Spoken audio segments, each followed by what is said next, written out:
আবির honours 2য় বর্ষে পড়ছে। সে বই পড়তে অনেক ভালোবাসে। তার ঘরের আলমারিতে অনেক বই রাখা। সেদিন রাতে আলমারি থেকে আবির একটা বই নিয়ে এসে বিছানায় বসে পড়ছিল। বইটির নাম ছিল জিনপরির দুনিয়া। আবির বইটির নাম দেখেই হেসে দিল, কারণ আবির কখনোই জিনপরি দেখেনি, আর এগুলো তেমনভাবে বিশ্বাসও করত না। গল্পের বইয়ে একটি জিনের সাথে একটি পরীর প্রেমের সম্পর্ক নিয়ে খুব সুন্দর একটা কাহিনী লেখা ছিল। গল্পটা পড়ার পর আবির ভাবছিল, এগুলো কি সত্যি সম্ভব? এই পৃথিবীতে কি আসলেই পরি আছে? নিজেই নিজেকে বলল, দেখ কি বাচ্চাদের মতো ভাবছি আমি। তখনই আবির ধূমপান করার জন্য বারান্দায় গিয়ে দাঁড়ালো। রাত তখন 3টা বাজে। আবির ধূমপান করছিল আর চারপাশ দেখছিল খুব নিরিবিলি একটা পরিবেশ। আবিরের চোখ পড়ল তার বাড়ির 2 বাড়ির সামনে একটি বারান্দায় একটি মেয়ে দাঁড়িয়ে আছে। মেয়েটি দেখতে অনেক সুন্দর ছিল। মেয়েটির পরনে লাল রঙের একটি শাড়ি, কপালে কালো টিপ। মেয়েটির মুখে একটা বিষণ্ণতা। বেশ কিছুক্ষণ আবির সেই মেয়েটির দিকে তাকিয়েছিল, ভাবছিল মেয়েটি এত রাতে বারান্দায় কি করছে। যখনই আবিরের সাথে সেই মেয়েটির চোখাচোখি হলো, মেয়েটিও আবিরের দিকে এক নজরে তাকিয়েছিল। মেয়েটির চাহনিতে ছিল একটা অদ্ভুত মায়া। আবির চাইলেও সে মায়া থেকে বের হতে পারছিল না। বেশ কিছুক্ষণ এভাবে কেটে গেল। তারা একে অপরের দিকে এভাবেই দেখছিল। হঠাৎ করে মেয়েটিকে ঘর থেকে কেউ একজন ডাকলো। মেয়েটি তখন নিজের ঘরে চলে গেল। আবিরের ঘরটা কেটে গেল। সে বুঝতে পারছিল না তার সাথে কিছুক্ষণ আগে কি ঘটল। আবির দেখতে মাশাআল্লাহ অনেক সুন্দর ছিল। আবিরের জীবনে অনেক মেয়ে আসতে চেয়েছে, কিন্তু সে কাউকেই পাত্তা দেয়নি, কারণ মেয়েদের প্রতি সে দুর্বল হতে চায় না। কিন্তু সেই মেয়েটির চাহনিতে অন্যরকম কিছু ভাষা ছিল, যেটা আবির পড়তে পারছিল না। আবির তার ঘরে এসে ঘুমিয়ে পড়ল। পরের দিন আবির ক্যাম্পাসে গেল। আজ সারাদিন আবির সেই মেয়েটির কথাই ভাবছিল। মেয়েটি খুবই অদ্ভুত আর শান্ত ছিল। আবিরের বাবা মা গ্রামে থাকতেন। পড়াশোনার জন্য আবির ঢাকায় একটি ফ্ল্যাট ভাড়া নিয়ে থাকতো। আবির তার ঘরে বসেছিল। রাত 3টা বাজছে। আবিরের মনে হলো একবার বারান্দায় যাওয়া উচিত। আজকেও যদি সেই মেয়েটির দেখা পায়। আবির উঠে বারান্দায় চলে এলো। সে দেখতে পেল সত্যি সত্যি সেই মেয়েটি আজকে রাতেও বারান্দায় দাঁড়িয়ে আছে। আবির অবাক হলো, আজকেও সে লাল রঙের সেই আগের শাড়িটাই পরে আছে। একই শাড়ি একটি মানুষ প্রতিদিন কিভাবে পরতে পারে? কিন্তু আবিরের চোখে তাকে অনেক ভালো লাগছিল। মেয়েটি ছিল অপরূপ সুন্দরী। আবির তখন সেই মেয়েটির সাথে কথা বলার চেষ্টা করলো। মেয়েটির নজর যখন আবিরের দিকে পড়ল, আবির তখন ইশারার মাধ্যমে মেয়েটির ফোন নাম্বার চাইল। মেয়েটি কিছুটা রাগ হয়ে তার ঘরে চলে গেল। আবির বুঝতে পারল এমনটা তার করা ঠিক হয়নি। মেয়েটি খুব ভালো, তার কাছে এভাবে নাম্বার চাওয়াটা আবিরের মোটেও ঠিক হয়নি। ঠিক তখনই আবিরের দরজায় টুকটুক শব্দ। আবির চমকে গেল। এত রাতে কে এলো? আবির তার ঘরের দরজা খুলে দিল। আবির দেখতে পেল তার ঘরের দরজার বাইরে সেই মেয়েটি দাঁড়ানো। আবির এবার কিছুটা ভয় পেল আর মেয়েটিকে প্রশ্ন করল, আপনি এত রাতে কি করে আমাদের বাড়িতে এলেন? মেয়েটি তখন আবিরকে বলল, এটা আপনাদের বাড়ি না, এখানে আপনি ভাড়া থাকেন, আর আপনাদের এই বাড়ির বাড়িওয়ালা আমার চাচা হন, তাই এত রাতে আপনাদের বাড়িতে আসাটা আমার জন্য কোনো বিষয় না। দারোয়ান আমাকে কখনো আটকাবে না। আপনি আমার কাছে নাম্বার চাইছেন কেন? আবির তখন মেয়েটিকে বলল, আমাকে মাফ করবেন, আমি এমনটা কখনো কোনো মেয়ের সাথে করিনি, কিন্তু কেন জানি না আমার আপনার সাথে কথা বলতে খুব ইচ্ছে করছে, তাই আপনার ফোন নাম্বার চেয়েছিলাম। এর জন্য আমি আন্তরিকভাবে দুঃখিত। মেয়েটি তখন বলল, আসলে আমি ফোন ব্যবহার করি না, নয়তো আপনাকে নাম্বারটা দিতাম। আপনাকে দেখেই মনে হচ্ছে আপনি কোনো ফালতু ছেলে না। আপনার নাম কি? আবির আমতামতা করে বলল, জি আমার নাম আবির। আমার নাম আয়েশা। ঠিক আছে আবির, তাহলে আপনি ঘুমান, আমি এখন আসি। আবির তখন আয়েশাকে বলল, আপনি কি সত্যি ফোন চালান না? মানে আপনার সাথে কথা বলে আমার অনেক ভালো লাগলো, আমরা কি বন্ধু হতে পারি? আয়েশা তখন আবিরকে বলল, বন্ধু হতে হলে বুঝি ফোন চালাতে হয়? যদি এমনটা হয় তাহলে তো আমি আপনার বন্ধু হতে পারবো না, কারণ আমি সত্যি ফোন চালাই না। আবির কিছু বলতে যাবে তার আগেই আয়েশা তার ঘর থেকে চলে গেল। আবির নিজেকে অনেক দোষারোপ করছিল, কেন সে মেয়েটিকে এভাবে বলল। মেয়েটি কত সুন্দরভাবে তার সাথে কথা বলল, আর সে কেবল তাবল উল্টাপাল্টা বলে দিল। আবিরের নিজের প্রতি অনেক রাগ হচ্ছিল। সে বন্ধুত্বের প্রস্তাবটা আরো সুন্দরভাবে দিতে পারত। আবির 4টি ছেলে মেয়েকে প্রাইভেট পড়াতো, সেখানে থেকে যতটুকু টাকা পেত সেটা দিয়ে তার হাত খরচ হয়ে যেত। কিন্তু আবির ওই 4টি বাচ্চাকে প্রাইভেট পড়িয়ে বাড়িতে আসতে 10টা বেজে যেত রাত। সেদিন যখন আবির 4 নম্বর বাচ্চাটাকে প্রাইভেট পড়িয়ে বের হলো, সে আশেপাশে কোনো রিক্সা দেখল না। এখান থেকে তার বাড়িটা বেশ অনেকটাই দূরে, হেঁটে যাওয়া তার পক্ষে সম্ভব না। তখন আবির দেখলো তার দিকে একটা রিক্সা আসছে। রিক্সার উপরে বসা আয়েশা নামক সেই মেয়েটি, কিন্তু আজকেও সে লাল রঙের একটা শাড়ি পরে আছে। আবির ভাবছিল সে কি আয়েশার কাছে সাহায্য চাইবে? না থাক, সে যদি আবার রাগ করে। আয়েশা তো ভেবে নেবে যে আমি তার সাথে যাওয়ার জন্যই এই নাটক করছি, সে আসলে কোনো বিপদে পড়েনি। এটা ভেবে আবির আর আয়েশাকে ডাকলো না। রিক্সাটা আবিরের পাশ কেটে চলে গেল, কিন্তু কিছুটা দূরে যাওয়ায় রিক্সাটা থেমে গেল। আয়েশা তখন হাত নেড়ে তাকে ডাকতে শুরু করলো। আবির আয়েশার কাছে গেল। আয়েশা তখন আবিরকে বলল, বিপদে পড়েছেন তাহলে আমাকে কেন দাঁড় করালেন না? হতে পারে আমরা একদিনের পরিচিত, কিন্তু আমরা একে অপরকে তো চিনি। আবির তখন আয়েশাকে বলল, না, সেদিন আপনার সাথে যেভাবে উল্টাপাল্টা কথা বললাম, হয়তো আপনি এখন আমার উপর রাগ করে আছেন। আয়েশা তখন আবির তখন আয়েশাকে বলে, না মানে আমি ভাবলাম আপনি বোধহয় এখনো সেই দিনের ঘটনার জন্য আমার উপর রাগ করে আছেন, তাই ভাবছিলাম আপনার কাছে সাহায্য চাইবো কি চাইবো না। আয়েশা তখন আবিরকে বলে, আমি যদি রাগ করে থাকতাম তাহলে কি রিক্সাটা আপনার কাছে এনে থামাতাম? এখন কথা কম বলে উপরে চলে আসেন। আবির আয়েশার পাশে গিয়ে বসে এবং রিক্সা চালাতে শুরু করে। ঢাকা শহরের নীরব পথ ধরে রিক্সাটা চলছিল। কিছুক্ষণ পরপর পাশের লাইটের আলোতে তারা একে অপরের চেহারা দেখছিল। আবির কিছুক্ষণ পরপর আয়েশার দিকে তাকাচ্ছিল, আবার আয়েশা আবিরের দিকে তাকাচ্ছিল, কিন্তু কেউ কথা বলছিল না। রিক্সাটি আবিরের বাড়ির কাছে এসে থামে। আয়েশা আবিরকে বলে, আমরা বাড়িতে চলে এসেছি আবির, এখন আপনি নামতে পারেন। আবির নেমে ভাড়া মেটাতে যাবে, তখন আয়েশা বলে, আপনাকে ভাড়া দিতে হবে না, আমি ভাড়া দিয়ে দিয়েছি। আমি আপনাকে সাহায্য করেছি, আপনি না হয় অন্য কোনো দিন আমাকে সাহায্য করে দেবেন। আবির তখন আয়েশাকে জিজ্ঞাসা করে, আজকে রাতে কি আপনি বারান্দায় আসবেন? আয়েশা বলে, কেন? আমি বারান্দায় আসবো কি আসবো না সেটা আপনার জানতে হবে কেন? না মানে আপনার মুখটা দেখলে পরের দিনটা আমার অনেক ভালো কাটে, তাই আমি গভীর রাতে আপনার মুখটা দেখতে চাই। যদি সম্ভব হয় তাহলে বারান্দায় আসবেন, আমি আপনার জন্য অপেক্ষায় থাকবো। তাহলে তো আসতে হবে, আপনাকে অপেক্ষা করে রাখতেও আমার চেয়ে ভালো লাগবে না। এখন যান, আগে ঘরে গিয়ে ফ্রেশ হন, ডিনারটা করে ফেলেন। আবির ঘরে চলে আসার আয়েশা সেই রিক্সাটা নিয়ে তার বাড়িতে চলে যায়।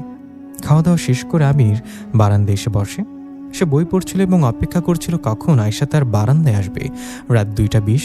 কিছুক্ষণ পর আয়েশা তার বারান্দায় এসে দাঁড়ালো। আবির তখন তার সাথে ইশারার মাধ্যমে কথা বলছিল।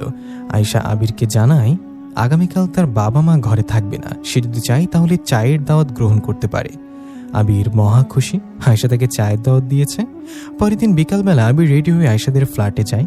দরজায় টোকা দিতেই আয়েশা এসে দরজাটা খুলে দেয়। আবির ঘরে প্রবেশ করে, কিন্তু দেখে ঘরটা পুরোপুরি ফাঁকা, কোনো জিনিসপত্র কোথাও নেই। দেখে মনে হচ্ছে না এখানে কোনো পরিবার থাকে। আয়েশা আবিরকে নিয়ে বারান্দায় বসে এবং তার জন্য চা বানিয়ে নিয়ে আসে। চা খেতে খেতে আবির আয়েশাকে বলে, আমি আপনাকে 2টো প্রশ্ন করতে পারি? কি প্রশ্ন? আবির বলে, আপনার ঘরটা দেখে মনে হচ্ছে এই ঘরে অনেকদিন কোনো মানুষ বসবাস করেনি। আর আপনার গায়ের লাল রঙের শাড়ি, আপনি কেন প্রতিদিন একই শাড়ি পরেন? আয়েশা তখন বলে, আজকে আমি আপনাকে আর কোনো কিছু লুকাবো না আপনার থেকে। এমনিতেও আর রাগে আপনার সাথে অনেক মিথ্যা বলেছি, তার জন্য আমি আন্তরিকভাবে দুঃখিত আবির। আবির আয়েশার কথার কোনো মানে খুঁজে পাচ্ছিল না। সে বলে, আপনি আমার সাথে মিথ্যা কথা বলেছেন ঠিক বুঝতে পারলাম না। আয়েশা তখন আবিরকে বলে, আপনার মনে আছে সেদিন রাতে যে আমি বলেছিলাম আপনাদের বাড়ির মালিক আমার চাচা হয়? সেটা মিথ্যা কথা ছিল। আসলে এই ঘরে আমি একাই থাকি, গত 6 মাস এই ঘরে কোনো মানুষ আসেনি। আবির অবাক হয়ে যায়।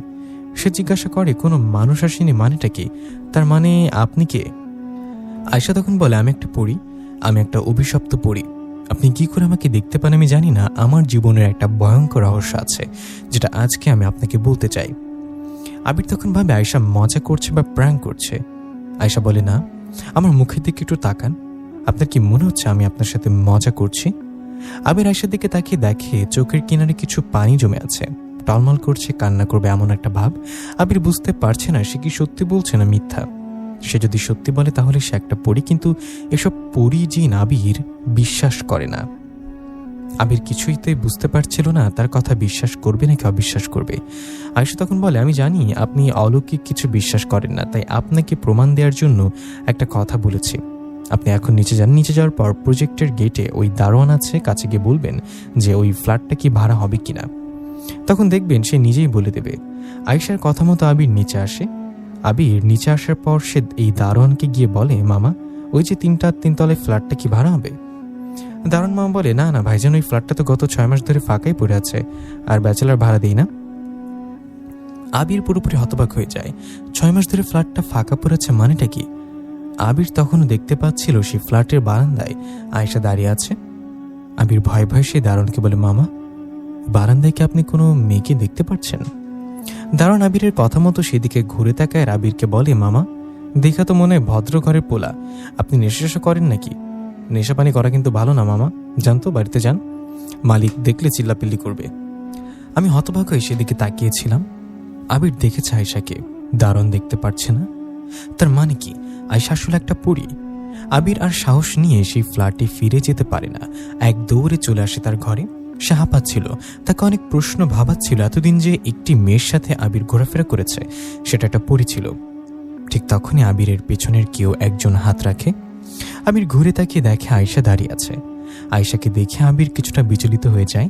আয়েশা তখন আবিরকে বলে, আমি জানি আপনি অলৌকিক কিছু বিশ্বাস করেন না, আপনি অনেক সাহসী একটা ছেলে, বাচ্চাদের মতো ভয় পাবেন না। আমি আমার বিষয়ে আপনাকে সব কিছু খুলে বলছি, আপনি আগে নিজেকে একটু শান্ত করেন। আবির তখন নিজেকে শান্ত করে আর খাটে এসে বসে। আয়েশাও তার পাশে গিয়ে বসে আর আবিরকে বলে, আমি ছিলাম রূপনগরের রাজকন্যা। রূপনগরের নাম শুনে আবির আয়েশাকে বলে, রূপনগর? সেটা আবার কোথায়?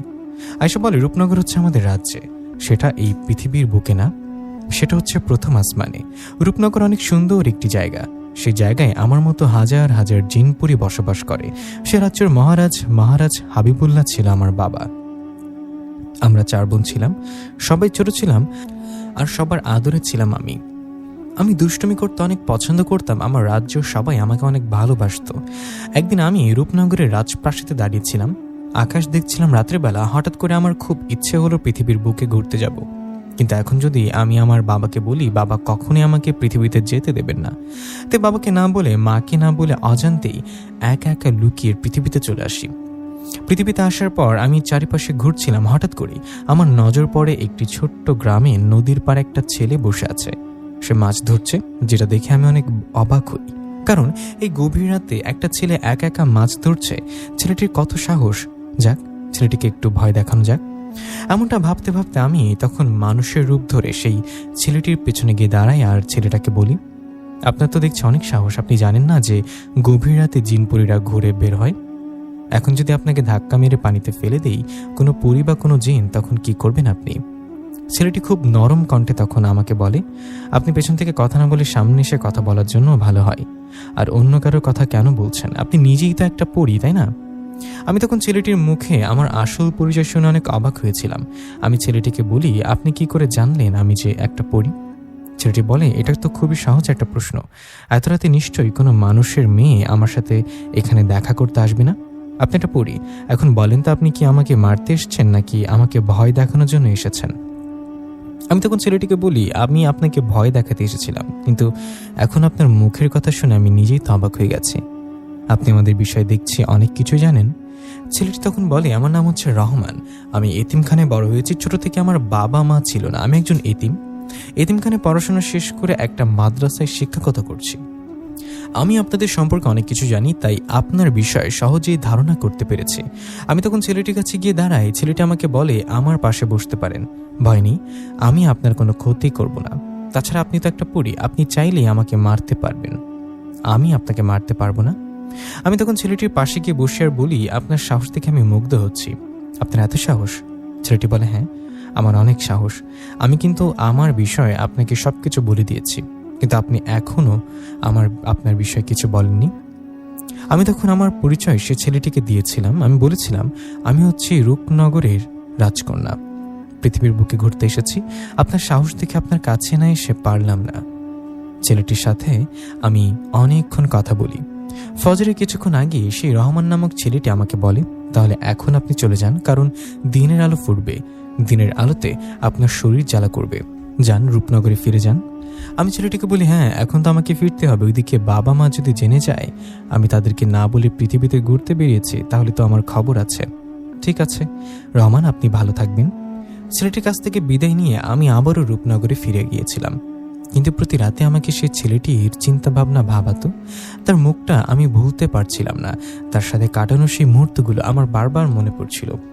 ইচ্ছে করছিল একটিবার তাকে দেখতে আসি। সেদিন রাতে আমি কাউকে না জানিয়ে আবারও পৃথিবীতে নেমে আসি আর রহমানকে খুঁজতে খুঁজতে তার মাদ্রাসায় চলে আসি, যেখানে সে থাকতো। সেখান থেকেই সে বাচ্চাদের পড়াতো। আমি মাদ্রাসার ঘরে অদৃশ্য অবস্থায় প্রবেশ করি। আমি দেখি রহমান জেগে আছে আর কোরআন তেলাওয়াত করছে। আমি রহমানের কাছে গিয়ে বসে আর দৃশ্যমান হই। রহমান আমাকে দেখে বলে, ওমা, আমি কি দেখছি? রূপনগরের রাজকন্যা দেখছি আমার সাথে আবারও দেখা করতে এসেছে। আমার কি সৌভাগ্য, আপনি কিন্তু আমার নামটাই বলেননি আমাকে। আমি তখন বলি, আমার নাম আয়েশা। রহমান বলে, তো রাজকন্যা আয়েশা, আমি আপনার কি উপকার করতে পারি? আবার আমার কাছে আসার কারণটা কি? আমি তখন সরাসরি সে ছেলেটিকে বলে দিই, রহমান, আমি আপনাকে অনেক ভালোবেসে ফেলেছি। আপনার এত সাহস দেখে আমি মুগ্ধ। আপনি কি আমাকে ভালোবাসবেন?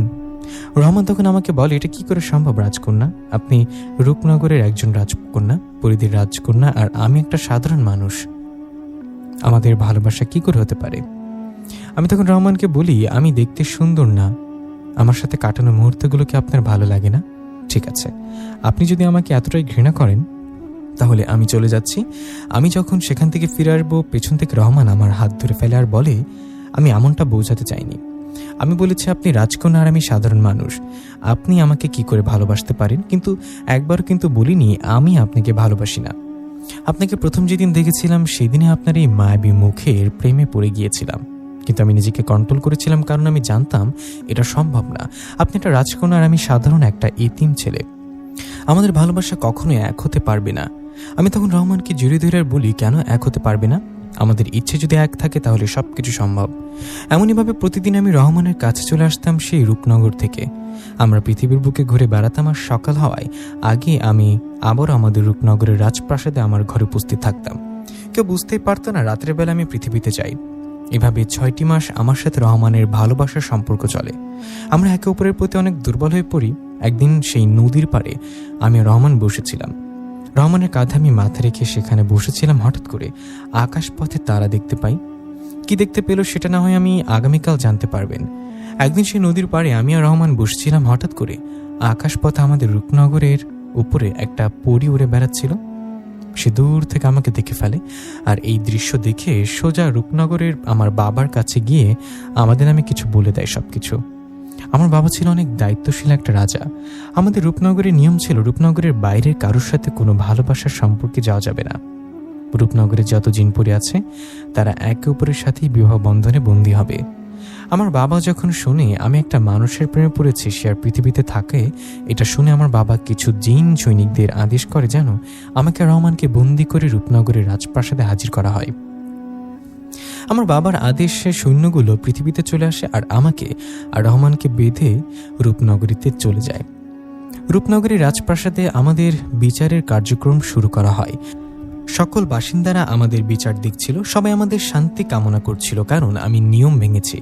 আমার বাবা তখন আমাকে বলে, তুমি এখন আমার জন্য রাজকন্যা না, তুমি রূপনগরীর একজন সাজাপ্রাপ্ত আসামি। তুমি খুব ভালো করে জানতো এই নিয়ম ভঙ্গ করলে তোমাকে শাস্তি পেতে হবে, তারপরে তুমি এমনটা করেছ। এখন শাস্তির জন্য প্রস্তুত হয়ে যাও। আমি তখন আমার বাবাকে বলি, বাবা, আপনি আমাকে যা ইচ্ছা শাস্তি দিতে পারেন, কিন্তু আপনার কাছে অনুরোধ করছি আমার এই প্রিয়তমকে আপনি ছেড়ে দেন। রহমান নির্দোষ, সে কিচ্ছু করেনি, তাকে আবারও পৃথিবীতে ফিরিয়ে দেয়। আপনি তাকে কোনো শাস্তি দেবেন না। তখন আমার বাবা মহারাজ হাবিবুল্লাহ বলে, সে তোমাকে ভালোবাসার দুঃসাহস দেখিয়েছে, তাকে আমি ছাড়তে পারবো না। তার শাস্তি হচ্ছে সারা জীবন সে রূপনগরের কারাগারে বন্দি অবস্থায় থাকবে, আর কখনোই পৃথিবীর বুকে ফিরতে পারবে না, আর কখনোই মুক্তভাবে চলাফেরা করতে পারবে না। যাও সৈনিকেরা, এখনই রহমানকে কারাগারে বন্দি করো। আমার বাবার আদেশে সেখানে থাকা প্রহরীরা সাথে সাথে রহমানকে বন্দি করে ফেলে আর আমাদের কারাগারে নিয়ে ফেলে দেয়। আমার বাবা তখন বলে, তোমার প্রিয়তমকে তো ছোটখাটো একটা শাস্তি দিয়েছে, কিন্তু তোমার শাস্তি হবে আরো ভয়ঙ্কর। তুমি রাজকন্যা হয়েও এই ভুল করার দুঃসাহস দেখিয়েছ, তাই তোমাকে আমি অভিশাপ দিচ্ছি। তুমি সারা জীবন পৃথিবীর বুকে বন্দি অবস্থায় থাকবে। এই ধরো, এই লাল শাড়িটা এখনই পরে ফেলো। আমি বাবার কথা মতো লাল শাড়িটা পরে ফেলি। লাল শাড়ি পরার পর আমার বাবা বলে, এখন থেকে তোমার অভিশাপ শুরু হয়ে গেল। এই শাড়িটা পরার সাথে সাথে তোমার ভিতরে যত পরিদের শক্তি আছে সব শক্তি চলে গেছে। তুমি এখন সাধারণ একটা অভিশাপগ্রস্ত পরী। তুমি এখনই পৃথিবীর বুকে নেমে যাবে। তুমি সারা জীবন সেখানেই বসবাস করবে। কেউ তোমাকে ভালোবাসবে না, সবাই তোমাকে ঘৃণা করবে। কোনো জিন তোমার কাছে আসবে না। যাও, এখনই রূপনগর থেকে নেমে যাও। আমি আমার বাবাকে বলি, আপনার শাস্তি আমি মাথা পেতে নিলাম বাবা, কিন্তু একটা ছোট্ট অনুরোধ করতে পারি? আমার বাবা বলে, কি অনুরোধ? আমি বলি, আমার মার সাথে আমি একটু দেখা করতে পারি কি বাবা? 5টা মিনিট, তারপর আমি চলে যাব। আর কখনোই তো আপনাদের রূপনগরে ফিরে আসতে পারবো না বাবা। আমি আমার মাকে কখনোই দেখতে পারবো না, আপনি দয়া করে এটার অনুমতি দেন। আমি শুধু আমার মার সাথে 5 মিনিট কথা বলতে চাই। তখন আমার বাবা বলে, ঠিক আছে যাও, তুমি তোমার মার সাথে কথা বলে আসো, কিন্তু সময় 5 মিনিট, আর আমার মার সাথে দেখা করি আমি। আমার মা কান্না করছিল আর বলছিল, তুই এমনটা কেন করলে আয়েশা? তুই জানতি এমনটা করলে শেষ পরিণতি কি হতে পারে? তুই কেন পৃথিবীর বুকে একটা মানুষকে ভালোবাসলি? এখন দেখলি তো তোর বাবা তোকে কি অভিশাপ দিল। এই অভিশাপ নিয়ে তোকে সারা জীবন পৃথিবীতে কাটাতে হবে। আমি আমার মাকে বলি, বিশ্বাস করো মা, বাবা আমাকে যে শাস্তি দিয়েছে এটার জন্য আমার এক ফোঁটা আফসোস হচ্ছে না, কিন্তু অনেক কষ্ট হচ্ছে আমার জন্য। রহমান সারা জীবন কারাগারে বন্দি অবস্থায় থাকবে। আমি তাকে যদি মুক্ত করতে পারতাম। আমার মা তখন আমাকে বলে, তোকে মুক্ত করতে হলে সর্বপ্রথম তোকে নিজের অভিশাপ কাটাতে হবে, তোকে আবারও ফিরে আসতে হবে এই রূপনগরে। আমি আমার মাকে বলি, কিন্তু সেটা কি করে সম্ভব মা? বাবা তো বলেছে আমি আর কখনোই রূপনগরে ফিরে আসতে পারবো না। আমার মা বলে, আমি আমার শক্তির মাধ্যমে তোকে বলে দিতে পারি তোর এই অভিশাপ কি করে কেটে যাবে। শোন মা, তুই পৃথিবীতে যাবি, এরপর একজন মানুষের খোঁজ বের করতে হবে, এমন একটা মানুষ যে কিনা ছোট থেকে অলৌকিক কোনো কিছু বিশ্বাস করে না। এমন একটা মানুষের সন্ধান যদি তুই বের করতে পারিস, তাহলে তার কাছে তুই সাহায্য চাইবি, কারণ সেই একমাত্র ব্যক্তি যে কিনা তোর অভিশাপ কাটাতে পারবে। আমি তখন আমার মাকে বলি, সে কি করে আমার অভিশাপ কাটাবে? আমার মা বলে, সেটা আমি জানি না, আমি যতটুকু জানি তোকে বলে দিয়েছে। এখন যা মা, পৃথিবীর বুকে সাবধানে থাকিস, আর যত দ্রুত সম্ভব সে মানুষকে খুঁজে বের করিস। আমি তখন আমার মার কাছ থেকে বিদায় নিয়ে রূপনগর থেকে নেমে আসি পৃথিবীর বুকে। সেদিনের পর থেকে আমি প্রতিনিয়ত তোমাকে খুঁজছিলাম, এমন একজন যে কিনা অলৌকিক কোনো কিছু বিশ্বাস করে না। একদিন রাতে আমি তোমার দেখা পাই, তুমি রাত 12টার সময় কবরস্থানের সামনে দিয়ে হেঁটে হেঁটে আসছো, কিন্তু তোমার ভেতরে আমি এক ফোঁটাও ভয়ের চিহ্ন দেখিনি। সেদিন আমি বুঝতে পারি তুমি হচ্ছ সেই ব্যক্তি যে আমাকে এই অভিশাপের হাত থেকে বাঁচাতে পারবে। দেখো আবির, আমি তোমাকে জোর করছি না, কিন্তু তোমার কাছে সাহায্য চাইছি। এই কষ্টের হাত থেকে আমাকে তুমি মুক্ত করো। আমি আমার ভালোবাসার মানুষটিকে সেই বন্দি অবস্থা থেকে মুক্ত করতে চাই। তোমার সাহায্য আমার অনেক দরকার। আবির তখন আয়েশার মুখে সব কথা শুনে বলে, ঠিক আছে, আমি তোমাকে সাহায্য করব। তোমাকে কিভাবে আমি মুক্ত করব বলো? আবির মনে মনে আয়েশাকে অনেক ভালোবেসে ফেলেছিল। সে আজকেই তার মনের কথা আয়েশাকে বলতে চেয়েছিল, কিন্তু এখন আর বলা হলো না, কারণ আয়েশা তো রহমানকে ভালোবাসে। আবির সিদ্ধান্ত নেয় আয়েশাকে সে এই অভিশাপের হাত থেকে মুক্ত করবে। এই অভিশাপের চাদর সে ছিঁড়ে ফেলবে, তারপর রহমানকে উদ্ধার করবে। আয়েশা রহমানকে এক করে দেবে, সারা জীবন তারা যেন একসাথে থাকতে পারে এই ব্যবস্থা করে দেবে। আবির বলে, বল আমি কিভাবে তোমাকে অভিশাপের হাত থেকে মুক্ত করব?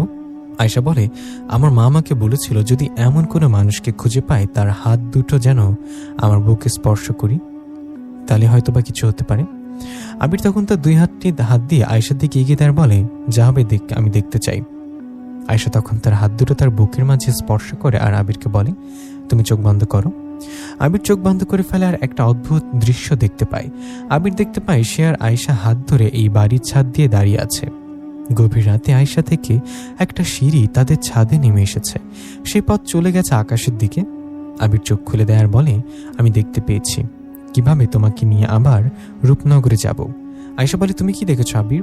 আবির বলে, আমি দেখলাম তুমি আর আমি আমাদের এই বাড়ির ছাদে দাঁড়িয়ে আছি একে উপরে হাত ধরে। ঠিক তখনই আকাশ থেকে একটা পথ আমাদের ছাদে চলে এলো, যে রাস্তা চলে গেছে আকাশের দিকে। আয়েশা বলে, হ্যাঁ, সেই পথ ধরেই আমরা যেতে পারবো রূপনগরে। জানো আবির, সেদিনের পর আমি অনেক চেষ্টা করেছি আমাদের রাজ্যে ফিরে যাওয়ার জন্য, কিন্তু আমি পারিনি। এখন হয়তোবা তোমার সাহায্য আমি আবার আমাদের রূপনগরে যেতে পারবো। এখন শুধু রাত হওয়ার অপেক্ষা। দেখতে দেখতে চারিপাশে রাত নেমে আসে। রাত হওয়ায় আয়েশা আর আবির চলে যায় ছাদে, কিন্তু আকাশটা অন্ধকারের মেঘে ঢেকে দিয়ে গেছে। কোনো অদৃশ্য রাস্তা তারা দেখতে পাচ্ছিল না। আয়েশা বলে, কোথায়? আমি তো কোনো রাস্তা দেখতে পাচ্ছি না। আবির বলে, আমিও তখন দেখেছিলাম, আর তুমি হাত ধরে এখানে দাঁড়িয়ে আছি। তোমার হাত দুটি বাড়িয়ে দাও তো। আয়েশা তখন তার হাত দুটো বাড়িয়ে দেয়। আবির তার হাত ধরে ফেলে। হাত ধরার সাথে সাথেই কালো মেঘে কেটে যায় একটা দৃশ্য, সিঁড়ির পথ তাদের ছাদে নেমে আসে। হাত ধরার সাথে সাথে কালো মেঘ কেটে একটা অদৃশ্য সিঁড়ি পথ তাদের ছাদে নেমে আসে। আয়েশা বলে, এই তো সেই পথ, যে পথ ধরে গেলে আমরা রূপনগরে পৌঁছাতে পারবো। আবির ভয় পাচ্ছিল, কারণ সে রাস্তাটা ছিল অদৃশ্য।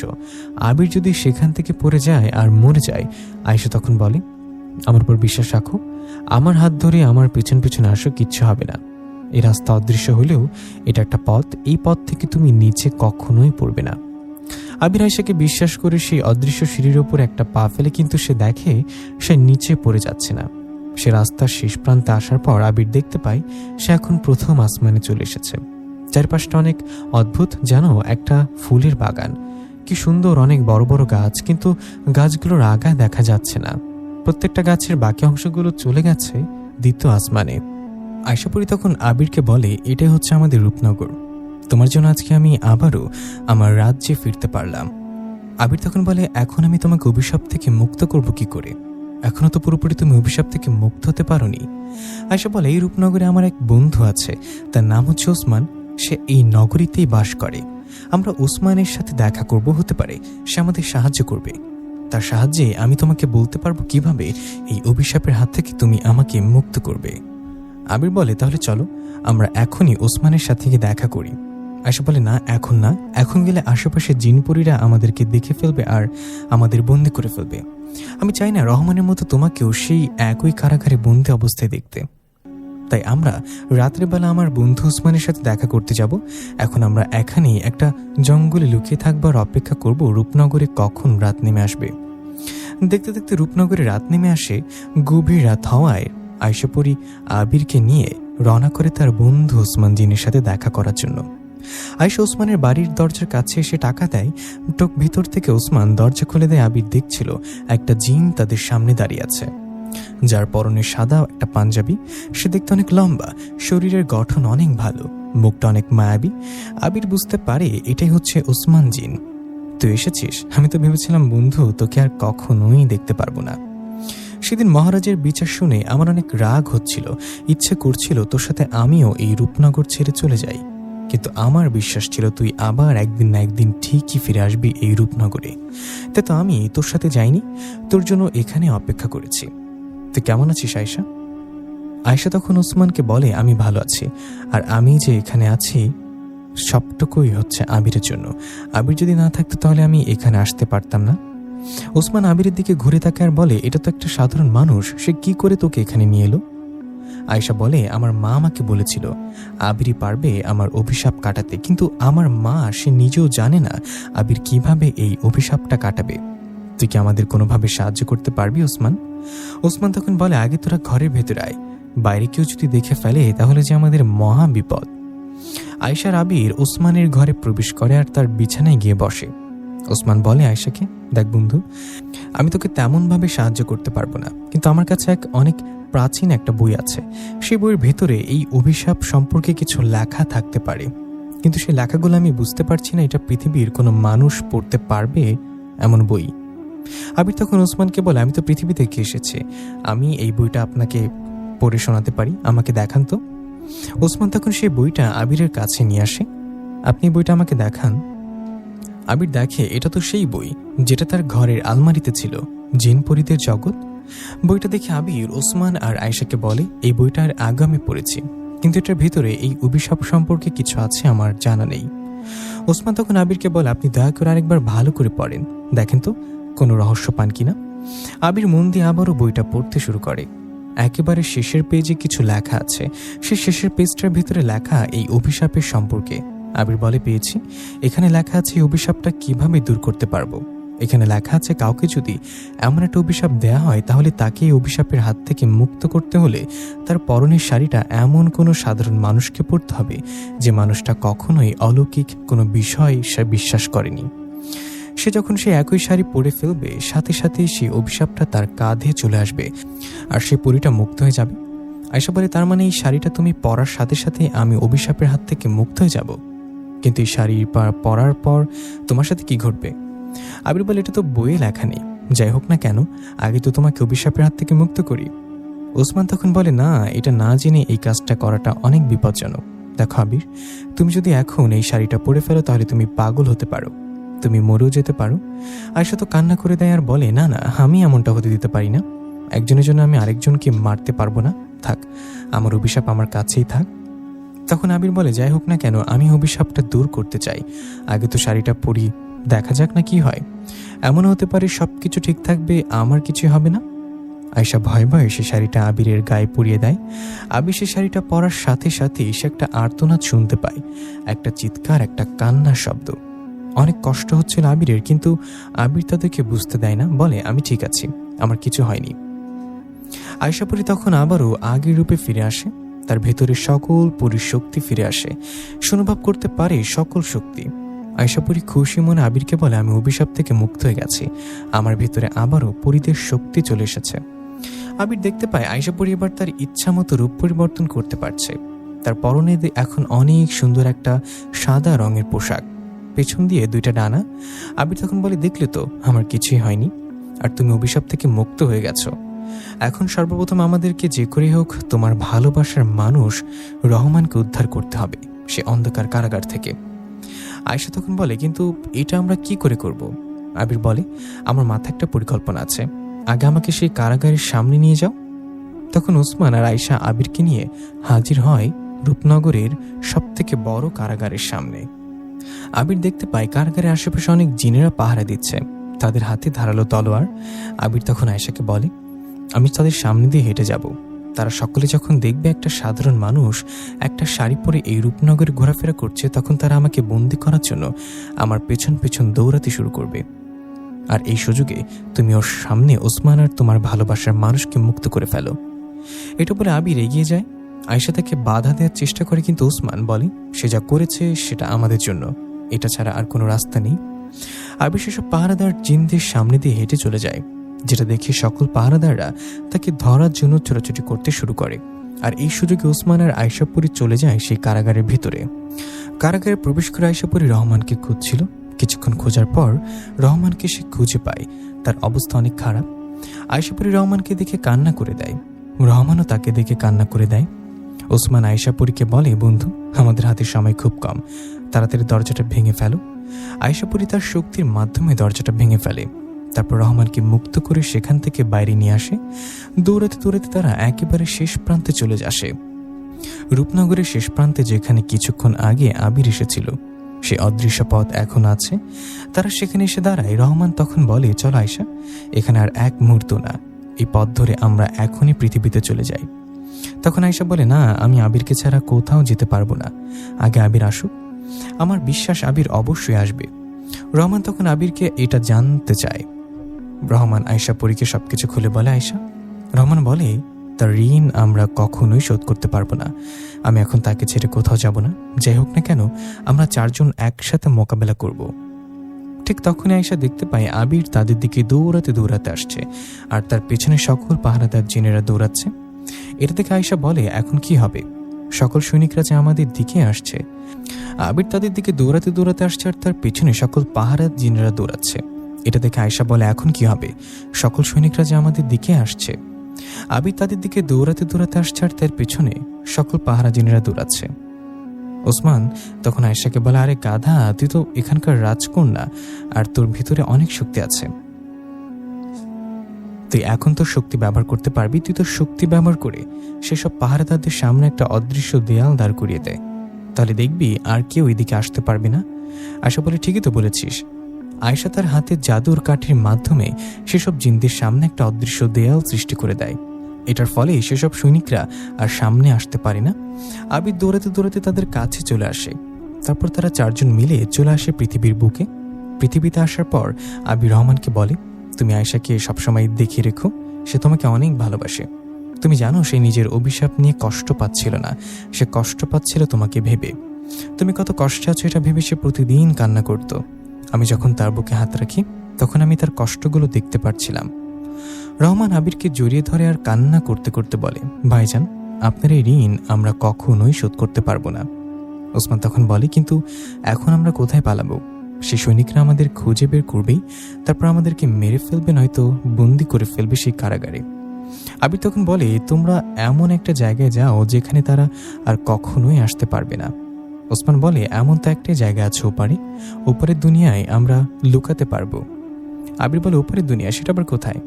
আয়শা পরি তখন বলে তোমাদের পৃথিবীর বুকে ওপারের দুনিয়া আছে, পর্দার উপরে। সেই জগৎটা হচ্ছে আমাদের মতো জিন পরিদের জগৎ, কিন্তু তারা আমাদের থেকে ভিন্ন হয়ে থাকে, কিন্তু সেখানে আমরা লুকাতে পারবো। আবির বলে তাহলে তো হোক, তোমরা পর্দার উপরে এখনই লুকিয়ে পড়ো। সেই জগতে বসবাস করা শুরু করো। আর যেহেতু তোমরা সেসব জিনদের থেকে শক্তিশালী, তার মানে তোমরা তাদের উপরে রাজত্ব করতে পারবে, কেউ তোমাদের কোনো ক্ষতি করতে পারবে না। আর মহারাজ হাবিবুল্লাহ তোমাদের আর কখনো খুঁজে বের করতে পারবে না।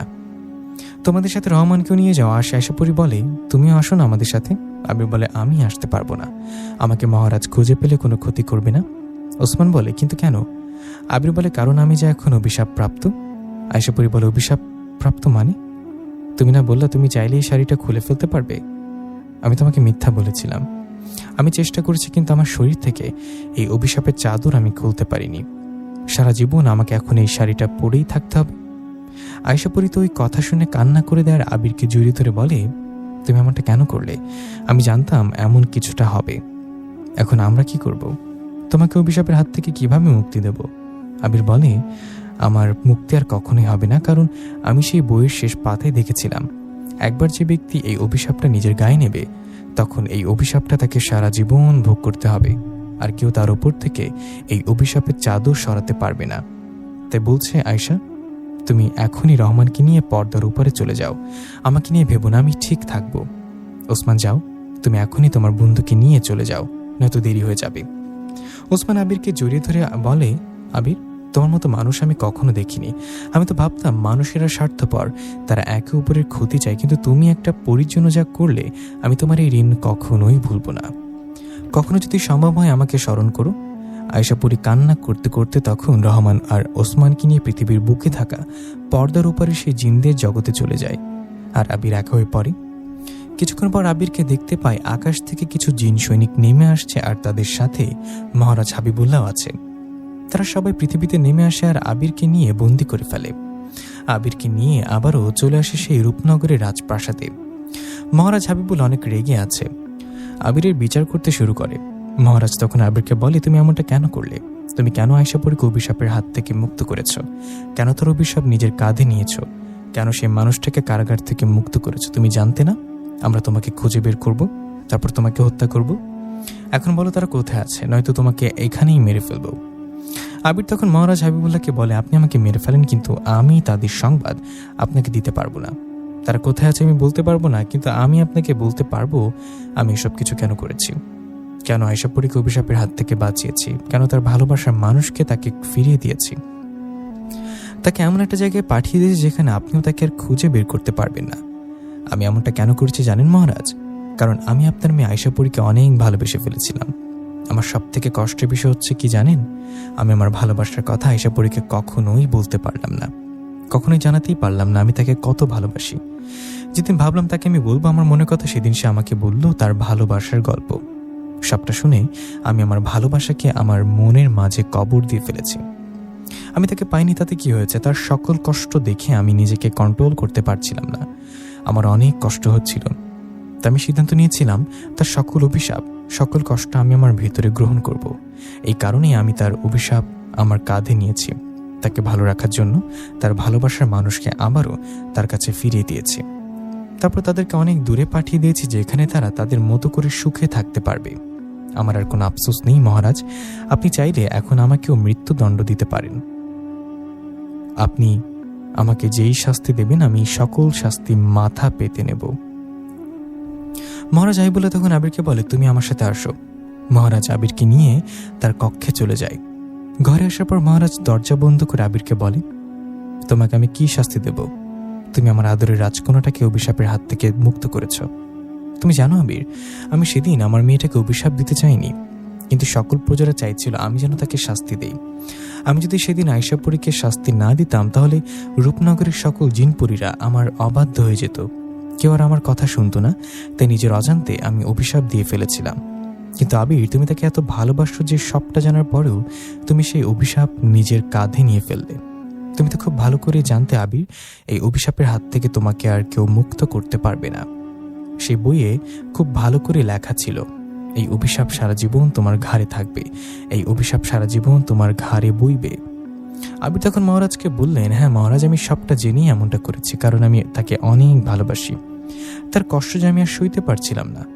মহারাজ হাবিবুল্লাহ তখন আবিরকে বলেন, আমি তোমাকে পৃথিবীতে পাঠিয়ে দিচ্ছি, কিন্তু পৃথিবীতে যাওয়ার পর তুমি কিভাবে লোকসমাজে তোমার মুখ দেখাবে?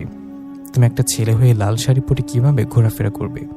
আর তুমি চাইলেও এই শাড়িটা তোমার শরীর থেকে আলাদা করতে পারবে না। আবির তখন বলেন, আমি তো এই কারণেই আর পৃথিবীতে যেতে চাই না। আপনি দয়া করে আমাকে কারাগারে বন্দি করে ফেলেন, নয়তো আমাকে মেরে ফেলেন।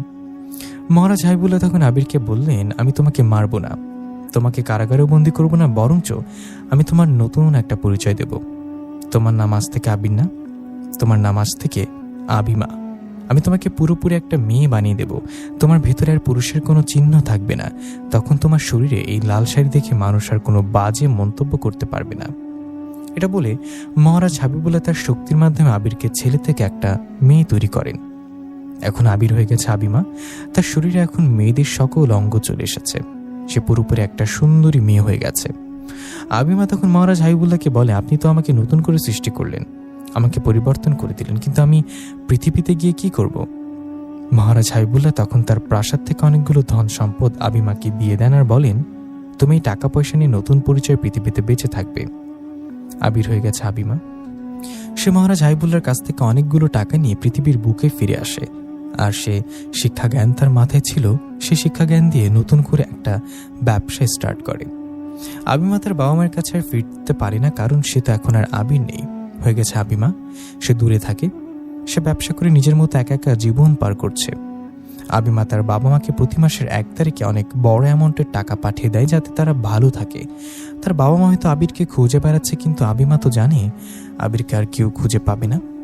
আবিমার জীবনটা এভাবেই পার হচ্ছিল। সে তার ব্যবসাকে অনেক বড় করে ফেলে। সে এখনো প্রতিদিন সেই লাল শাড়িটাই পরে অফিসে আসা যাওয়া করে। একদিন আবিমার সাথে পরিচয় হয় হায়াত নামক একটা ছেলের। আবিমার তাকে অনেক ভালো লাগে, হায়াতের আবিমাকে অনেক ভালো লাগে। তাদের ভিতরে একটা সম্পর্ক তৈরি হয়। হায়াত একদিন আবিমাকে বলে সে তাকে অনেক ভালোবাসে, আবিমাও তাকে ভালোবাসতো, তাকে পছন্দ করত, কিন্তু ভয় পাচ্ছিল সবকিছু তাকে খুলে বললে সে আবার তাকে ছেড়ে চলে যাবে না তো। আবিমা সেদিন হায়াতকে সবকিছু খুলে বলে। সে বলে সে আগে একটা ছেলে ছিল। হায়াত বলে, আপনি যে আমার সাথে মজা করছেন, আপনাকে দেখে স্পষ্ট বোঝাচ্ছে আপনি একটা মেয়ে, আর একটা ছেলে কখনোই এত পরিবর্তন হতে পারে না, কোনোভাবেই না। কোনো ডাক্তার তাকে এভাবে মেয়ে তৈরি করতে পারবে না। তখন আবিমা হায়াতকে সবকিছু খুলে বলে, শুরু থেকে শেষ পর্যন্ত। সে আবির ছিল, আবির থেকে আবিমা কি করে হলো, আয়শাপুরীর ঘটনার সবকিছু। সবটা শুনে হায়াত বলে, আমার কোনো আপত্তি নেই, আপনার অতীতে কি হয়ে গেছে সেটা আমি জানতে চাই না, কিন্তু আপনার ভবিষ্যৎ আমি আপনার সাথে কাটাতে চাই। আপনি কি আপনার জীবনসঙ্গী হিসেবে আমাকে গ্রহণ করবেন? আবিমা হায়াতকে জড়িয়ে ধরে আর তার সাথে নতুন আরেকটি স্বপ্ন দেখতে শুরু করে। হায়াত আবিমাকে বিয়ে করে, তারা আলাদা থাকতো, কারণ হায়াত আবিমাকে নিয়ে তার বাবার বাড়িতে গেলে সবাই প্রশ্ন করবে আবিমা কেন অন্য পোশাক পরতে পারে না, সে কেন লাল রঙের একটা শাড়ি পরেই ঘোরাফেরা করে। হায়াত চায় না আবিমা সকলের কাছে ছোট হোক, তাই তো তাকে নিয়ে দূরে একা বসবাস করতে শুরু করে। আবিমার ব্যবসা থেকে অনেক টাকা আসছিল, তাদের সংসার অনেক সুখে কাটছিল। আবিমা এখনো আয়শাপুরীর কথা ভুলতে পারেনি। আয়শাপুরীর সাথে কাটানো প্রত্যেকটা মুহূর্ত আবিমাকে এখনো কাঁদায়। তো লিসেনার, কেমন লাগলো গল্পটা অবশ্যই আমাদেরকে কমেন্ট করে জানাবেন।